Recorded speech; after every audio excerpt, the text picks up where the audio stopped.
ఈ ప్రైమరీ స్కూల్స్‌లో ఇంకా చిన్న పిల్లలు మన ఎక్కువ స్కూల్ గోయింగ్ కిడ్స్‌లో అన్నిటికన్నా ఇంపార్టెంట్ ఈ సమస్య ఏంటంటే మా స్కిన్ క్లినిక్‌కి వచ్చేది పేర్లు పడడం. దీనివల్ల చాలా దురద రావడము, పిల్లలు సరిగ్గా ఇరిటబుల్‌గా ఉండడము, దాంతోపాటు చదువు మీద కాన్సంట్రేట్ చేయలేకపోవడము ఇలాంటివి జరుగుతూ ఉంటది. సో, ఈ పేర్లు ఏంటంటే ఈ లైస్ మనకి పెడిక్యులోసిస్ అనే ఒక చిన్న ఆర్గానిజం ఉంటది. అది ఈజీగా ఒకరి నుంచి ఒకటికి స్ప్రెడ్ అయిపోతదనమాట. అంటే ఒక్కరికి పేర్లు ఉన్నాయనుకోండి, మొత్తం హౌస్ హోల్డ్ అంటే ఇంట్లో అందరికీ రావడానికి మనకి 1 వీక్ కూడా పట్టదు.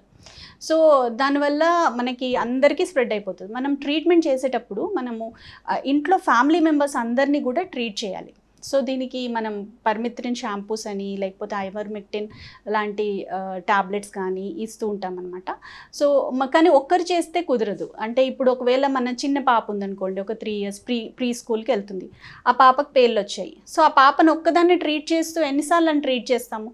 సో, ఆ నర్సరీకి వెళ్ళి ఆ టీచర్‌కి చెప్పడము, దానిలో మీ స్కూల్‌లో ఇన్ఫెస్టేషన్ ఉందండి, మీరు ట్రీట్మెంట్ చేయండి అందరికీ అని చెప్పామనుకోండి, అప్పుడు మన పాపకి మళ్ళీ రాకుండా ఉండే ఛాన్సెస్ ఉంటాయన్నమాట. సో, దీనికి ఇప్పుడు పాతకాలంలాగా పేర్ల దువ్వెనలు తీసుకొని దువ్వడము అవన్నీ కాదండి. ఇప్పుడు మనకి మంచి సొఫిస్టికేటెడ్ షాంపూస్ వచ్చాయి. అది ఒకసారో 2 సార్లో వాడామనుకోండి అండ్ కాంటాక్ట్స్ని ట్రీట్ చేసామనుకోండి, పేర్ల సమస్య చాలా తగ్గిపోతుంది. పాతకాలం కన్నా ఇప్పుడు చాలా తక్కువైపోయింది పేర్ల సమస్య. కానీ చిన్నపిల్లల్లో ఇంకా ఉంది. అంటే స్కూల్ గోయింగ్ కిడ్స్లో చాలా ఉంది.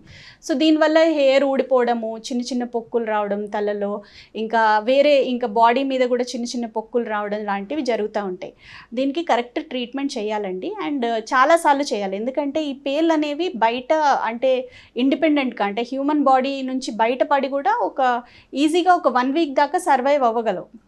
అందుకనే మనం రిపీటెడ్గా పిల్లలకి చెప్పిన షాంపూస్తో స్నానం చేయించి, ఇంకా ఇంట్లో వాళ్ళు కూడా మనము అదే షాంపూస్ వాడుతూ ఉంటే పేర్ల సమస్య చాలా మటుకు తగ్గిపోతుంది.